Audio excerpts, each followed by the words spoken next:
Es momento de escuchar la opinión de los salvadoreños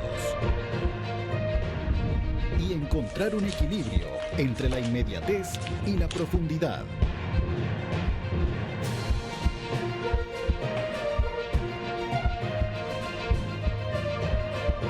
Pulso Ciudadano.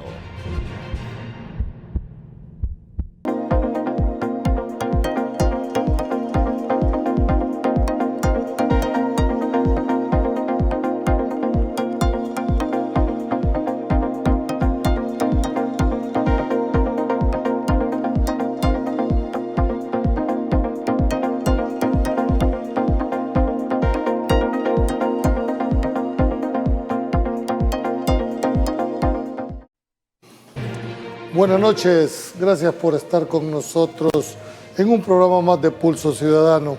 En este lunes 26 de septiembre haremos un balance de las emergencias atendidas en estos últimos días de lluvia en que hemos vivido en el país. Para esto tenemos en el estudio al ministro de Gobernación, Juan Carlos Bedigaín, con quien abordaremos qué acciones está tomando el comité y en definitiva el gobierno frente a estos fenómenos naturales. Ministro, buenas noches. Buenas noches, muchas gracias. Igualmente, un placer estar aquí con ustedes. Quizás para poner en contexto, ministro, hemos tenido toda una semana continua de lluvias y solo en este mes, desgraciadamente, se contabilizan 14 personas fallecidas, ¿verdad? No sé si estamos actualizadas las cifras o no. ¿Qué ha hecho, dijéramos, como Protección Civil frente a este número? Le estamos dando atención. ¿Qué pasa con las personas?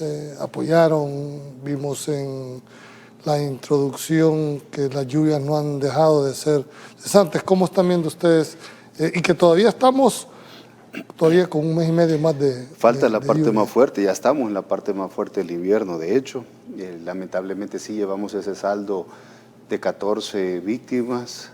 Es muy lamentable, nos hemos definitivamente solidarizado con las familias de las víctimas, hemos externado nuestro más sincero pésame, pero también hemos acompañado. En el tema de Huizúcar, en el tema de Panchimalco, hemos acompañado a las familias, estamos viendo con las municipalidades y adicional a eso, pues el gobierno ha ofrecido su respaldo y ha hecho ese acompañamiento. De ahí hemos tenido, aparte de este suceso lamentable que tuvimos en la madrugada hace 3 días, tuvimos también varias personas que vienen a sumar el saldo. Teníamos 11 cuando pasó esa tragedia, pero hemos tenido 3 pérdidas más porque las personas, lamentablemente, estas 3 personas que han muerto han sido tratando de cruzar un río. Unos han sido caminando y otros han sido en una motocicleta. Entonces, es muy lamentable dar este tipo de noticias, pero también nosotros hacemos ese llamado, nunca nos vamos a cansar de hacerlo. Es importante que la población salvadoreña acate todas esas medidas de prevención que nosotros hacemos. Estas últimas 3 han sido, dijéramos, ha sido imprudencia. De una imprudencia. Han sido imprudencia. Casi todas las víctimas que tenemos en el total es producto de imprudencia. Estas 7 víctimas obviamente no fue un suceso desafortunado. Fue una ladera que se movió en ambas situaciones, el suelo estaba acumulado de agua, llovió durante mucho tiempo y lamentablemente pues fueron sorprendidos en la madrugada por un deslizamiento de tierra. Las otras víctimas que han ido sumando ha sido, aparte de estas 7, o sea, son 7 más porque son 14 en total, sí ha sido por imprudencia. Quería preguntarle, ministro, usted lo confirma, es que hay una serie de lugares donde hay asentamientos que efectivamente no pueden seguirse, dijéramos, sosteniendo. Es más, las personas que fallecieron en ese desprendimiento, era lógico prever cualquier situación que pudiera verse un desenlace. Yo tuve aquí al director de Protección Civil el miércoles y casualmente tocábamos esos puntos. Sí. Y yo le hacía la interrogante, mire, no hay forma de buscar la parte coercitiva para poder retirar a las personas cuando ya sabemos que están en un momento, en un desenlace que tarde o temprano esto puede es darse. un abrir y cerrar de ojos cuando esto sucede. Lamentablemente no hay una forma coercitiva, si no quitáramos de un montón de lugares de riesgo que se encuentran miles de familias actualmente, incluso moverlos en el mismo lugar, moverlos en el mismo momento cuando tienen la crisis, cuesta convencer a algunos. Muchos pues sí colaboran y ha sido muy efectiva la respuesta, pero muchas personas cuesta moverlos incluso cuando están en medio de la crisis. Nosotros, con respecto al suceso como el que vimos en Panchimalco, en Huizúcar, desde que comenzamos el plan invernal, y hemos estado diciendo todos los meses que es importante que nos demos cuenta, si vivimos en un lugar de alto riesgo, nosotros siempre damos las características en lo que la gente se tiene que fijar, por ejemplo, la inclinación del suelo, cuánto tiempo ha estado lloviendo, los árboles también son una buena señal si se ve el ángulo del árbol que está acá cambiando, y nosotros siempre pedimos, y no nos cansamos también de dar los números del centro de emergencias, de atención de emergencias, por ejemplo el 2281-0888 de Protección Civil y 913 bomberos. Si ustedes ven estas características, es importante que nos avisen, es importante de que ustedes sean prudentes al observar estas cosas en su entorno. Ahí y tenemos, nosotros ministro, inmediatamente activamos para poderlos ir a sacar de forma preventiva.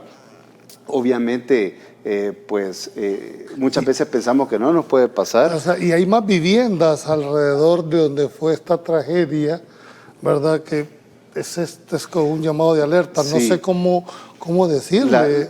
Las familias que estaban alrededor, que vivían o viven alrededor, están en un albergue que nosotros activamos mientras se hacen los trabajos de mitigación. Ahorita con el suelo húmedo como está, especialmente que no ha parado la lluvia, es imposible trabajar el suelo, es imposible trabajar el terreno, pero definitivamente no es un lugar adecuado para vivir, por situaciones de todo el crecimiento, como ha venido siendo desordenado por muchos años, que ya lo hemos platicado, pues muchas familias viven en lugares en donde no es adecuado y están en riesgo sus vidas. Nosotros estamos haciendo un plan bastante ambicioso para sacar de riesgo a muchas familias.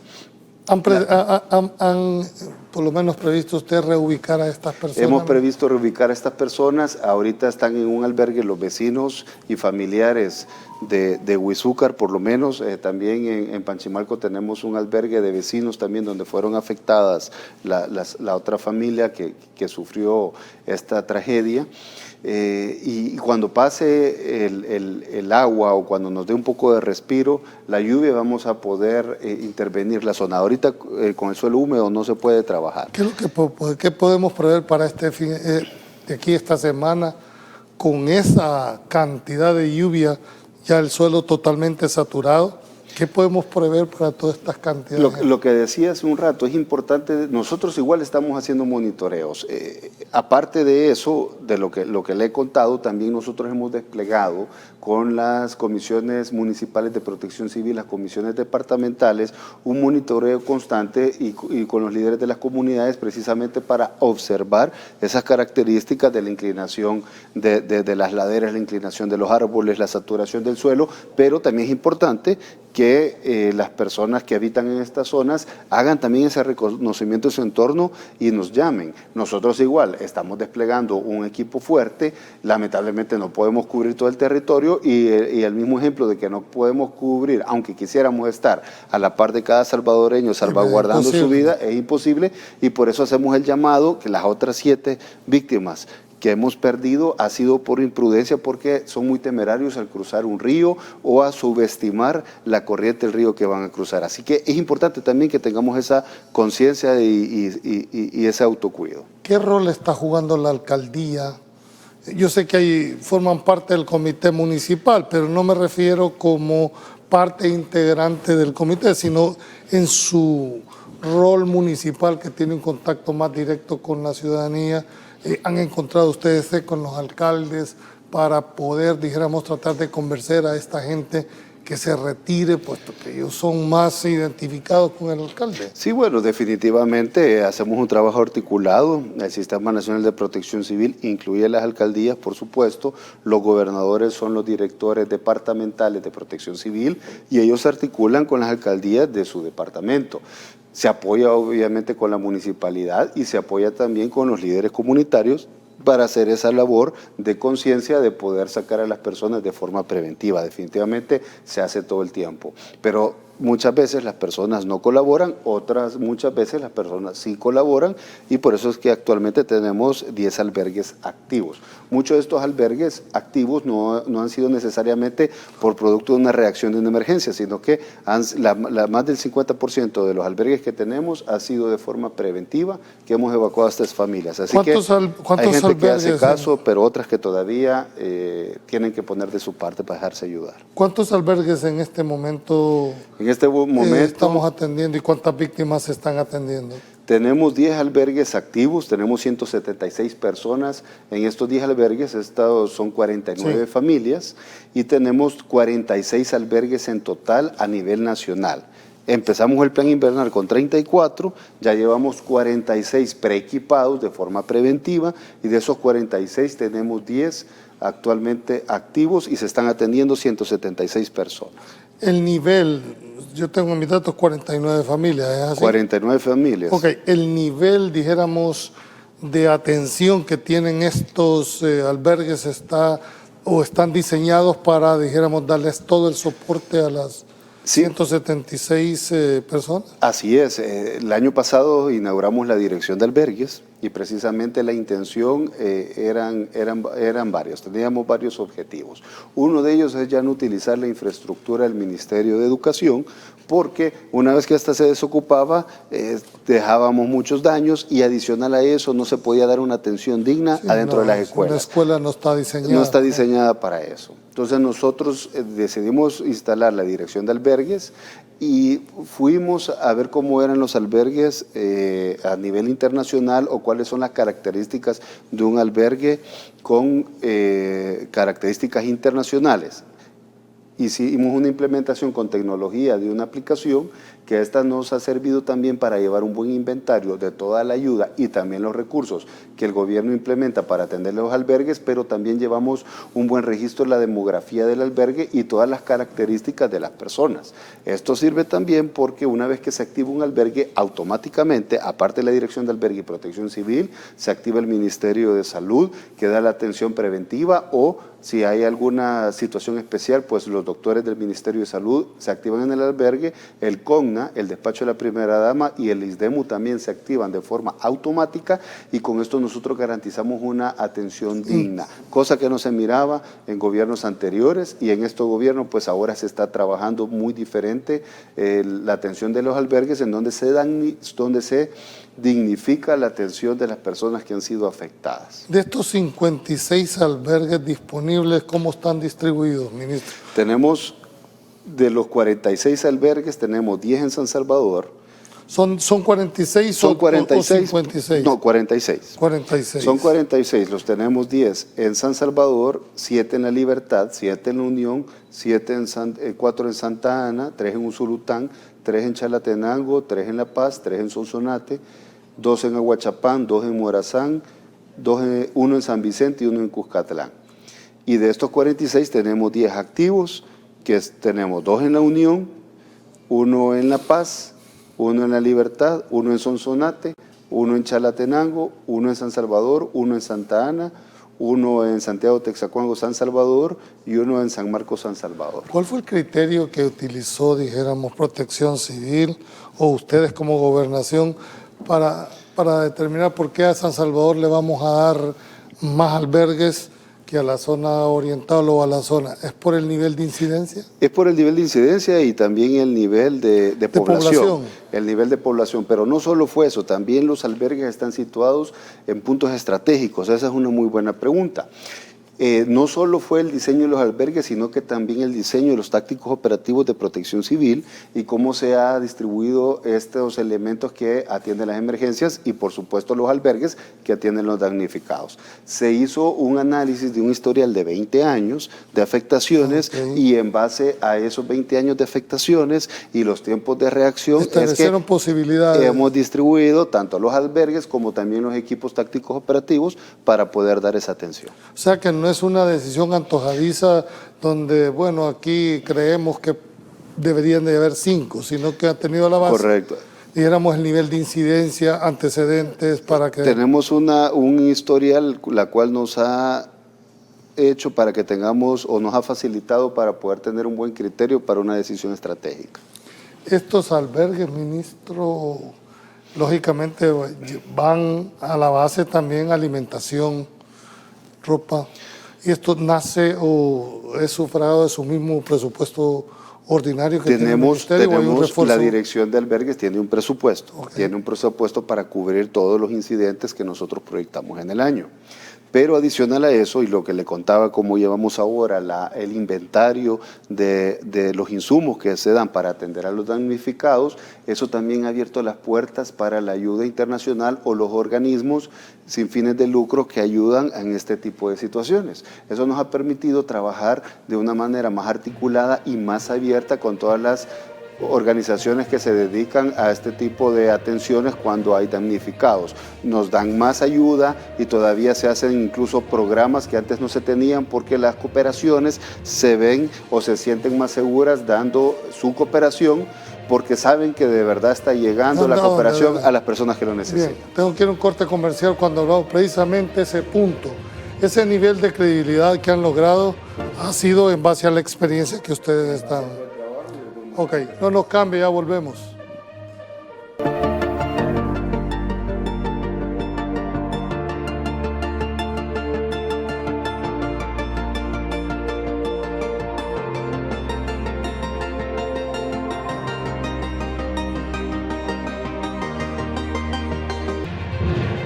Bien, gracias por continuar en el programa.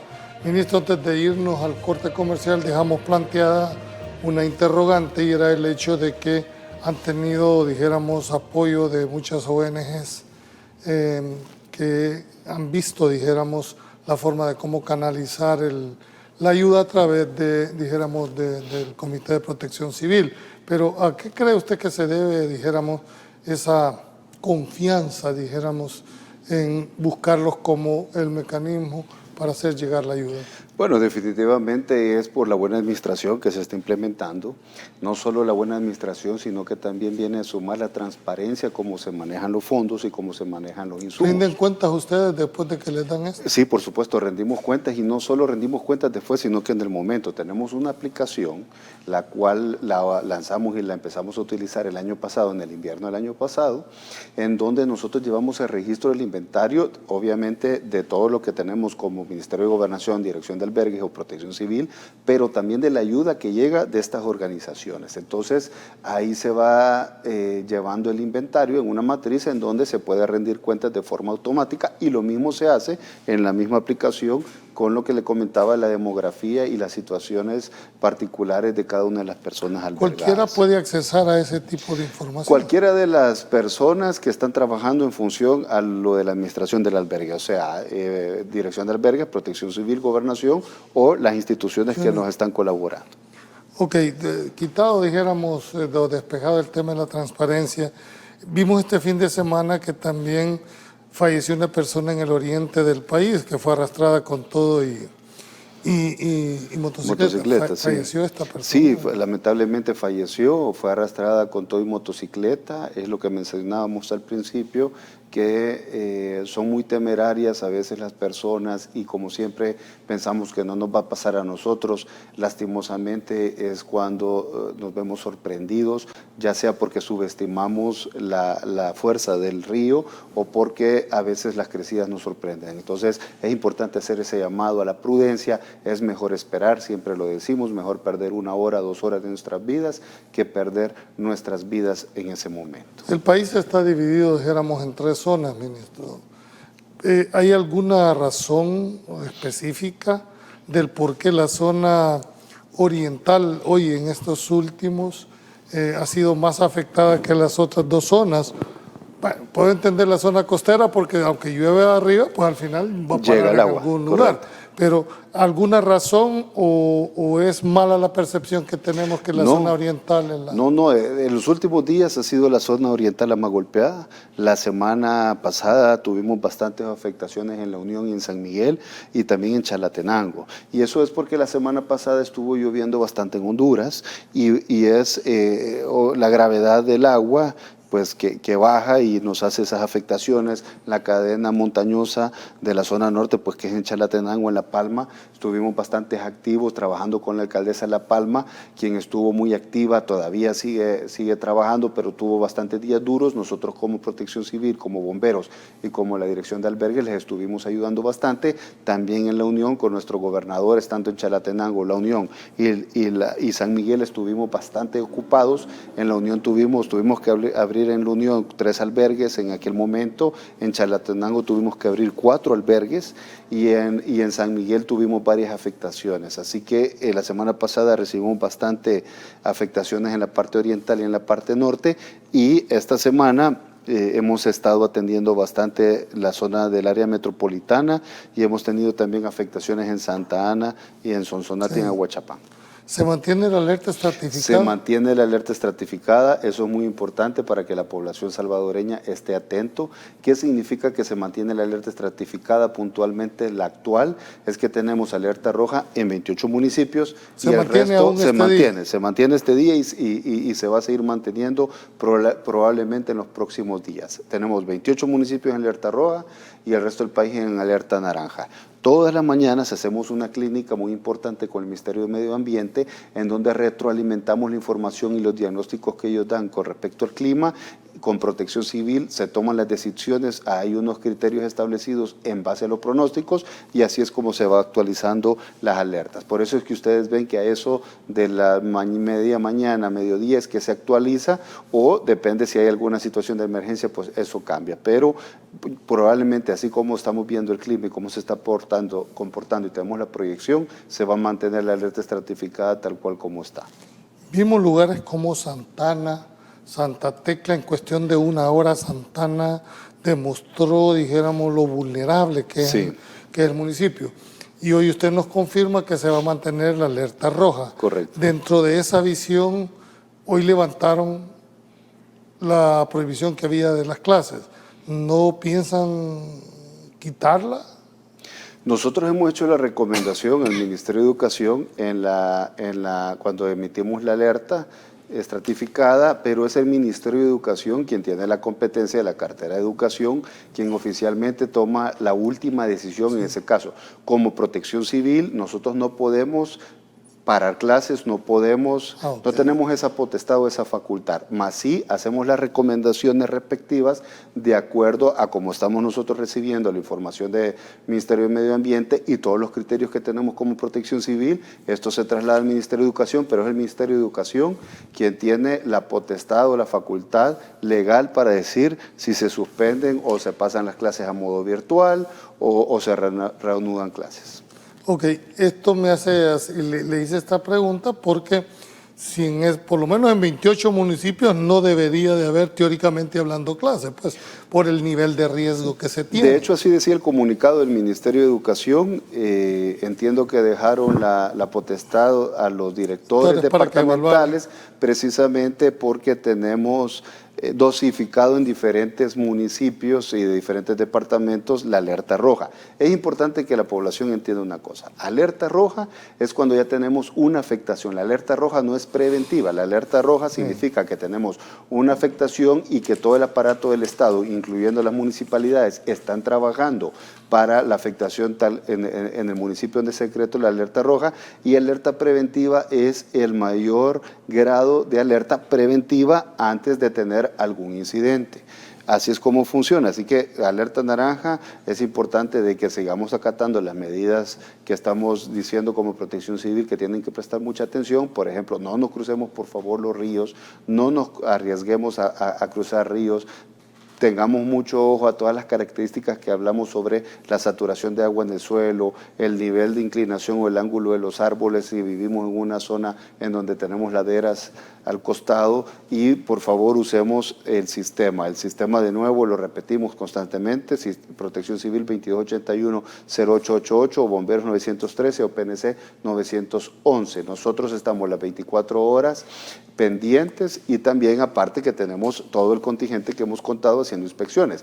Pero si no hemos llegado a sus lugares de residencia y ustedes ven estas características en su entorno, por favor llamen los números, nosotros inmediatamente tenemos un aparato montado para poderlos atender. Ministro, ¿por quién estamos influenciados por el remanente de qué huracán en el país?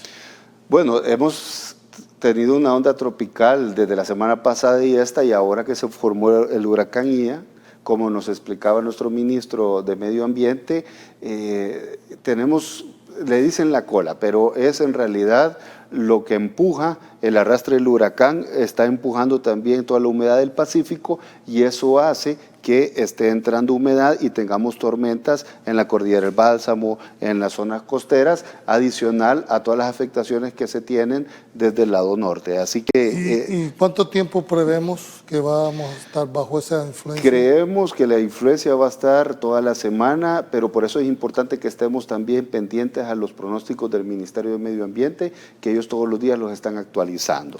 Bueno, ya tenemos participación ciudadana. Le pregunto, buenas noches, don Julio. Felicitarlo por su programa y felicitar al ministro por el buen y muy buena organización que se ha tenido para reducir los riesgos. Una consulta.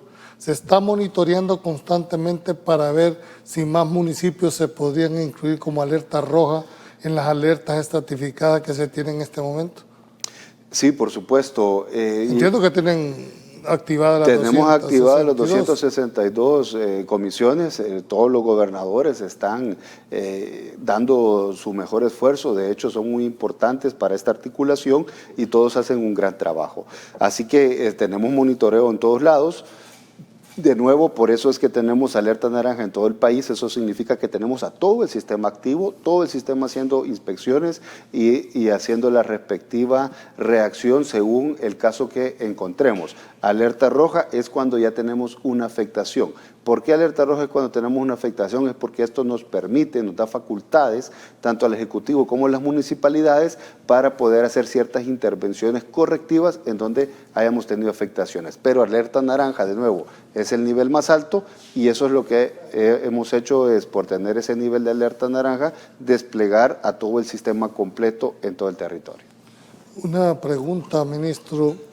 El hecho de estar bajo la alerta naranja para pasar a alerta roja, ¿qué criterios, y más que criterios, quién se tira, como decimos en buen salvadoreño, el trompo al uña para decir pasamos de una a la otra? En realidad no es complicado, simplemente es el tipo de afectación que hemos tenido en el territorio. Y la alerta roja, por ejemplo, cuando ustedes ven en el municipio de San Salvador que hemos tenido diferentes tipos de situaciones que nos han afectado en el municipio, en Chalatenango, por ejemplo, tenemos La Palma que todavía se está trabajando, todavía el Ministerio de Obras Públicas, si tenemos gente albergada, sigue trabajando en la zona de La Palma, y así tenemos las diferentes zonas que hemos estratificado como alerta roja. Entonces, el criterio es cuando tenemos una afectación. Alerta naranja, de nuevo, es el nivel más alto de forma preventiva. Ok. Buenas noches, les saluda Alejandro. Primero felicito al ministro Vidigaín.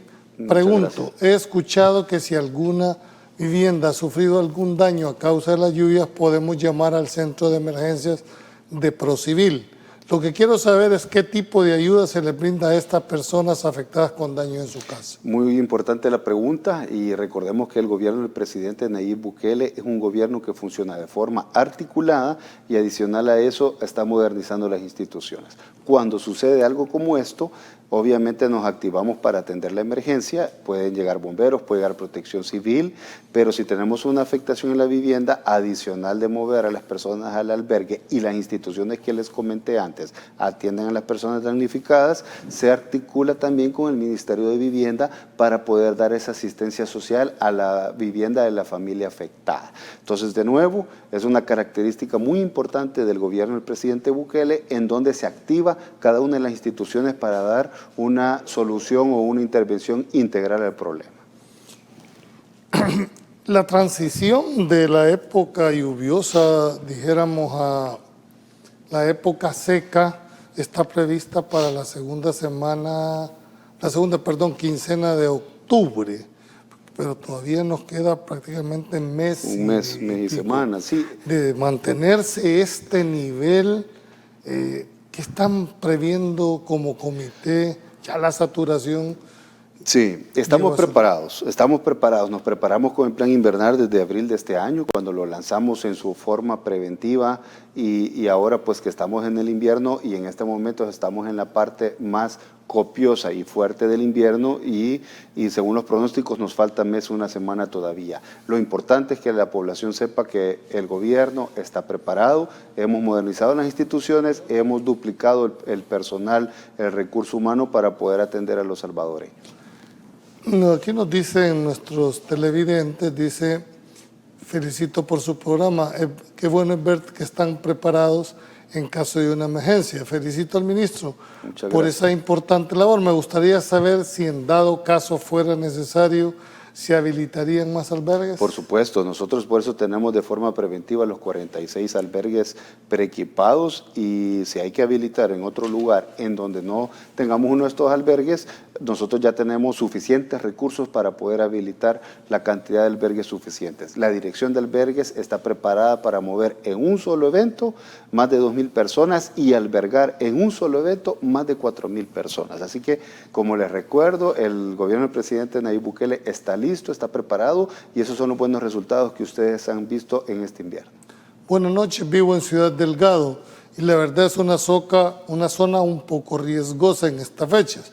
Por suerte, en estos días vinieron de Protección Civil para ayudarnos con el peligroso que estaba un muro de por aquí.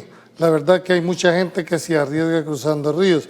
También uno tiene que tener cuidado. Yo creo que esto forma parte de concientización. Es parte del consejo que nunca nos vamos a cansar de dar. Es importante que la población también haga esa autoconciencia. Yo siempre digo de que el gobierno está preparado, el gobierno está haciendo su parte, pero un elemento importante de la fórmula es la población salvadoreña. Si todos unimos esfuerzo, estamos seguros que el resultado siempre va a ser positivo.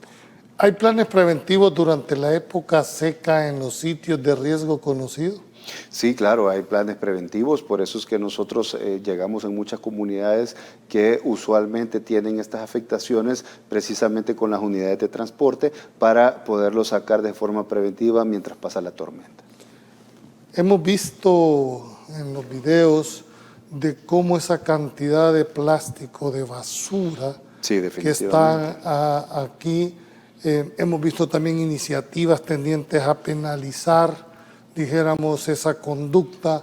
¿Hay alguna labor de concientización de parte del ministerio tendiente a ese efecto, ministro? Pues sí, nosotros también solicitamos y les pedimos a las personas y una parte cultural que tenemos que hacer nuestra parte, adicional a acatar las medidas de prevención, también tener esa cultura de no tirar la basura.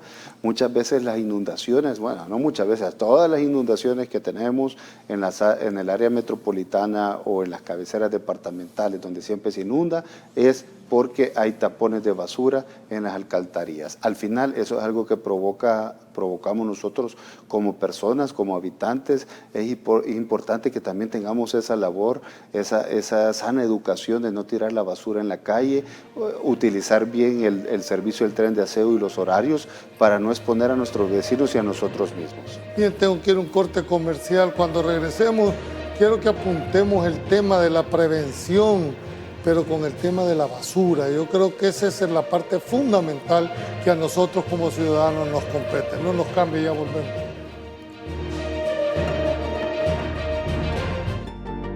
Nosotros tuvimos un caso que se nos inundó un poco en nuestras viviendas y gracias a él, con lo poco que nos ha ayudado, le agradecemos porque nos ha traído colchonetas, camas, frazadas, víveres, de todo un poco. Y gracias por la ayuda y no nos dejan en aquello que no nos han ayudado, pero sí, muchas gracias al gobierno. Que de veramente necesitábamos esta ayuda, pues porque quedamos sin nada, pues y ahorita viene un momento muy especial que pues nos sirve de mucho el apoyo que nos están dando. Gracias y que Dios los bendiga siempre. Bien. Muchas gracias. Ya en esta última etapa, ministro, no quiero cerrarla sin hacer el abordaje. En el anuncio mirábamos como 8 millones de pajillas van a dar al mar. 8 millones de pajillas van a dar al mar. Si no se puede evitar, pues hay que consumir de cartón o simplemente el vaso sin pajilla. O sea, tenemos que poner de nuestra, porque al final quien paga los platos rotos sigue siendo la misma ciudadanía. persiste el problema de la basura en las calles, las inundaciones urbanas, ministro. ¿Cómo ha visto, dijéramos, la integralidad de las alcaldías precisamente? Porque si alguien le da su competencia para la recolección de desechos son precisamente las alcaldías. a las sí, alcaldías. De acuerdo. Sí, no, bueno, yo creo que este es un tema de todos los ciudadanos y al final es una consecuencia de que los ciudadanos no tienen una buena práctica. Y esa buena práctica comienza primero porque no respetan los horarios del tren de aseo, sacan la basura en la noche, viene la tormenta, se lleva la correntada de la basura a los tragantes, o eso es en el mejor de los casos. En otro caso tiran la basura donde no la deben de tirar o en cualquier lugar y al final tenemos esas afectaciones. Todas las inundaciones que nosotros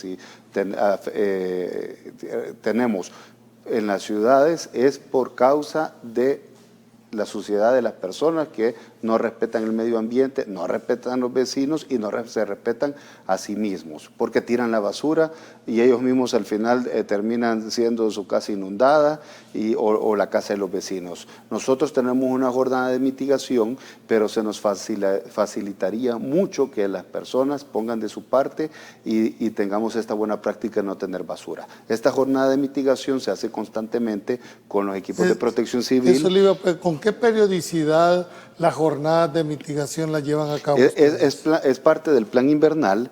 Tenemos, por ejemplo, en el Gran San Salvador, hemos estado trabajando con la alcaldía de San Salvador, Cuscatancingo, Tonacatepeque, Antiguo Cucatlán, Soyapango, Nejapa, Mexicano, Ciudad Delgado, Apopa y Lopango, Santa Tecla y San Marcos. Hemos trabajado más de 650 elementos en estos municipios y la jornada consiste en la limpieza de tragantes, limpieza de ríos y quebradas y también descopado de árboles.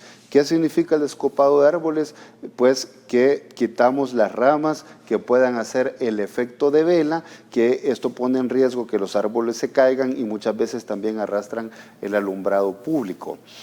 Con estos trabajos pues se logra mitigar bastante el tema de la basura, también el descopado de árboles es importante porque esas ramas que no han sido bien atendidas con el viento caen y también tapan tragantes.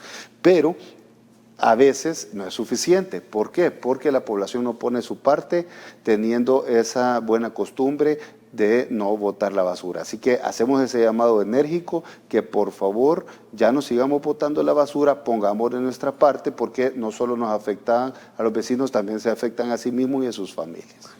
Desde la óptica del ministerio, ¿cuándo tienen previsto ustedes que se termine el plan invernal?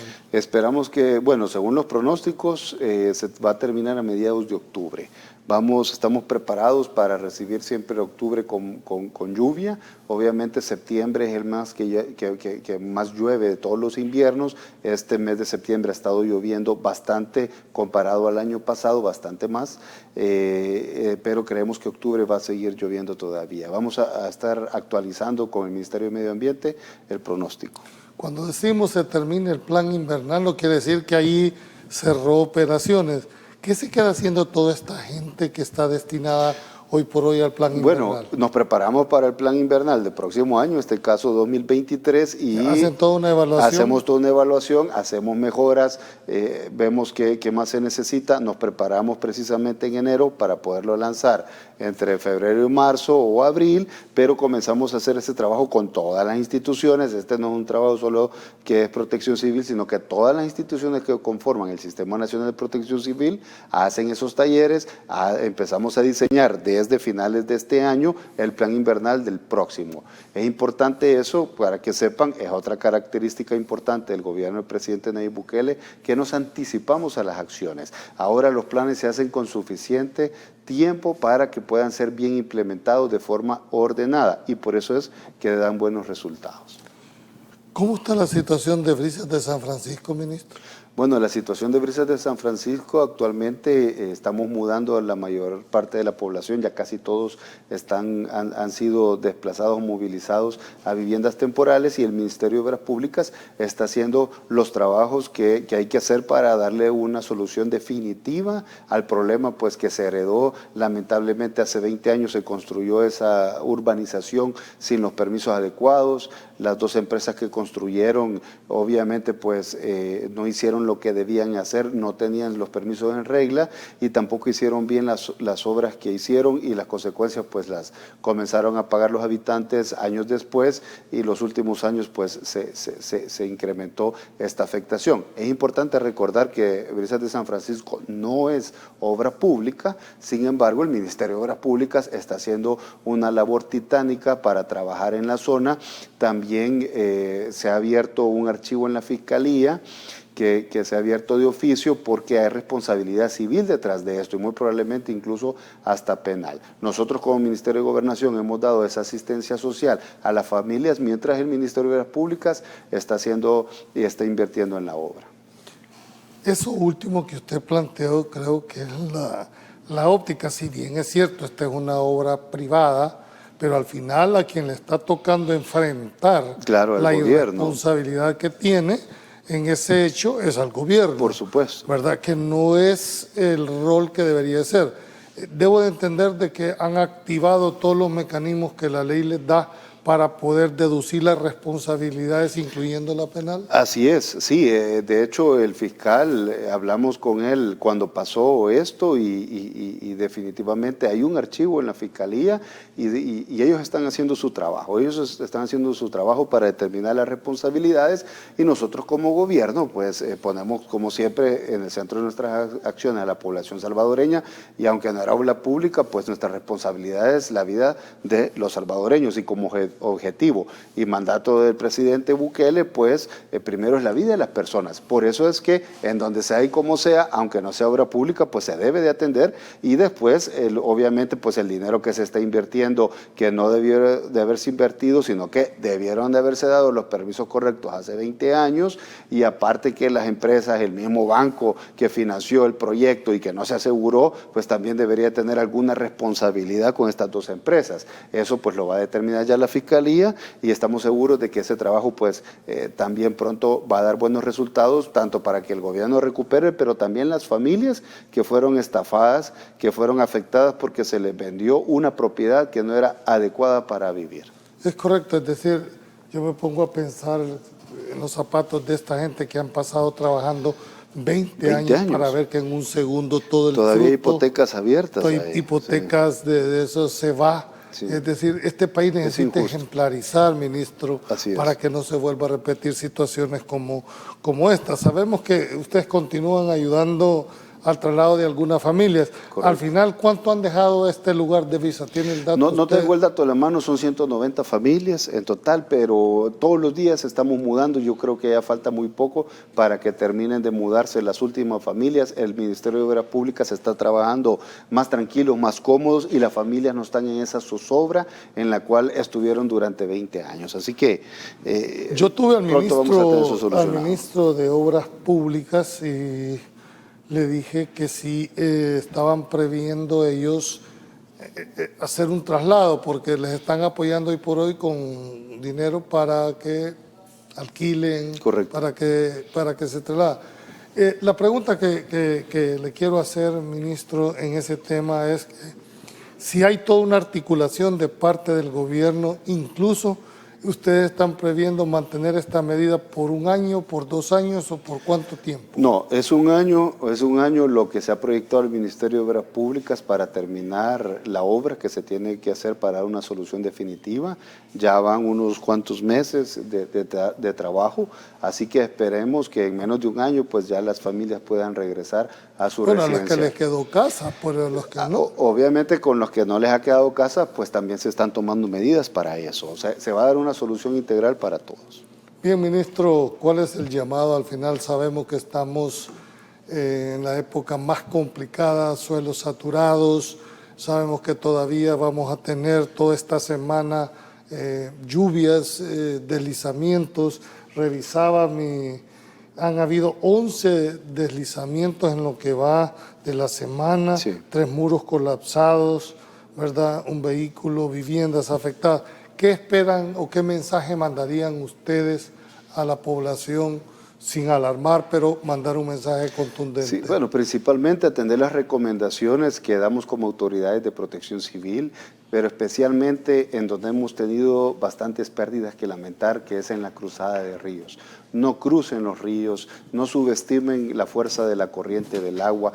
De nuevo, es mejor esperar o perder 1 hora, 2 horas, 3 horas que perder nuestras vidas. Por favor, no seamos temerarios. Y sí, estamos viendo en el entorno en donde vivimos que ya está lloviendo demasiado, que la inclinación de los árboles no es el ángulo que siempre vemos. Una autoevacuación. Una autoevacuación, pero no solo eso, llamen al 2281-0888, 913 bomberos o 911 de la Policía Nacional Civil y nosotros vamos a desplegar todo el equipo que tenemos preparado de antes que viniera el invierno. Ya estamos preparados, estamos para atenderlos, igual el equipo está desplegado, pero es importante que ustedes también utilicen el sistema y nosotros inmediatamente pues vamos a poderle auxiliar. Bien, hemos llegado al final del programa, no me resta más que Muchas agradecerle, gracias, ministro. ha sido un placer. A ustedes pasen buenas noches en su casa, que Dios los bendiga y nos vemos mañana en un programa más de Pulso. Vamos a tener a 2 diputados mañana en una excelente entrevista, no nos cambien.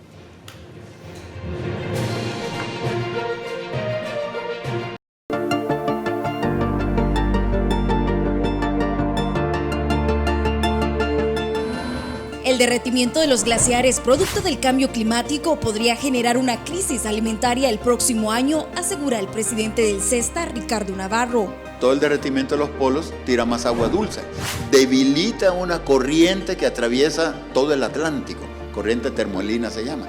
¿Esto qué significa? Que en la atmósfera hay menos humedad que va para el norte. Entonces, ¿qué está pasando ahorita? Aquí estamos sufriendo de gran cantidad de lluvia. Hay un 30% más de lluvia este año que lo que es el promedio de los últimos 20 años. Y eso allá en Europa, ¿cómo repercute en Estados Unidos? Con grandes sequías. Mire, yo he estado viendo los reportes de la producción alimentaria. En algunas partes ha bajado a la mitad. Porque el cambio climático, donde nos va a pegar con fuerza, primero es en 2 niveles, los alimentos y la salud. Ahorita hemos tenido una pandemia con un virus, con el perdón de todos los fallecidos, pero ha sido un virus no muy agresivo. Imagínese usted qué va a pasar si viene un virus tipo el ébola. Parte a la humanidad por la mitad. Para contrarrestar los efectos del cambio climático, el ministro de Medio Ambiente, Fernando López, asegura que ya se implementan varias iniciativas en el país. Pues se trata de generar políticas públicas, se trata de generar acciones en el territorio y eso es lo que nosotros estamos haciendo. Entonces, entre estas acciones, pues primero el fortalecimiento de los sistemas de alerta temprana, que también pues es algo que salva vidas. Navarro destaca que las inundaciones, por ejemplo, en Santa Ana este fin de semana, es debido a la deforestación en la zona y al mal sistema de drenajes. En este último punto, el titular de Medio Ambiente también concuerda y que se deben ejecutar acciones interinstitucionales para corregir este problema. El tema de Santa Ana tiene muchísimo que ver con los drenajes, el tema de Santa Ana tiene muchísimo que ver también con la topografía de la zona y cómo ellos no logran llevar el agua a que drene. Coinciden que cada país debe ejecutar estrategias que disminuyan los gases de efecto invernadero y además reducir la contaminación de nuestras aguas.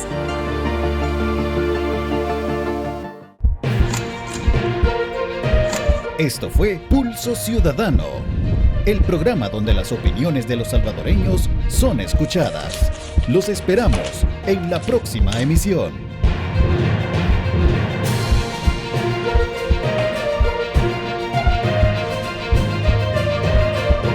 Pulso Ciudadano.